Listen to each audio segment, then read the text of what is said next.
Alors, bon matin à vous tous. Merci à Mme Bédard de nous accueillir ce matin, en ce vendredi 3 mars. Une occasion toute spéciale pour reconnaître, évidemment, les efforts corporatifs pour l'ensemble de son équipe. Alors, la Régie régionale de gestion des matières résiduelles est heureux, évidemment, de pouvoir compter sur la collaboration exemplaire du IGA Pont-Rouge dans la collecte des matières organiques. Alors, nous remettons, en fait, ce matin un certificat reconnaissance pour l'ensemble des efforts déployés depuis le mois de mai 2016 par l'équipe du IGA Pont-Rouge.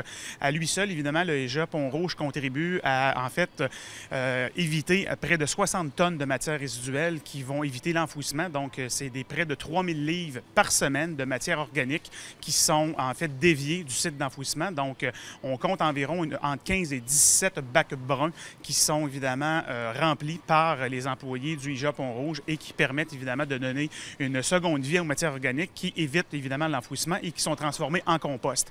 Alors, j'inviterai Mme Bédard à se joindre à moi pour la remise du certificat et surtout pour la remercier, elle et l'ensemble de son équipe, pour l'ensemble des efforts déployés au cours de la dernière année. Alors, Mme Bédard, ça me fait plaisir de vous remettre le certificat et on espère, évidemment, pour la prochaine année, que plusieurs autres supermarchés vont suivre l'exemple de Mme Bédard et de son équipe du IGA Pont-Rouge.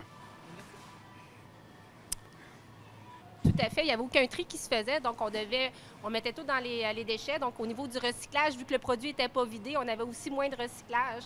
Donc, on a augmenté, on est rendu à 3 bacs. On avait juste un au niveau du recyclage. Au niveau de la collecte des déchets, c'était 3 fois par semaine. On est rendu à 1 fois par semaine. On va peut-être s'en aller 1 fois ou 2 semaines. Là. Les gens, ce qu'ils me disent, les employés sont agréablement surpris. C'est pas difficile à faire, c'est juste la méthode où tu mets ton bac, comment tu travailles. Puis au niveau de la culture d'entreprise, c'est déjà un magasin environnemental.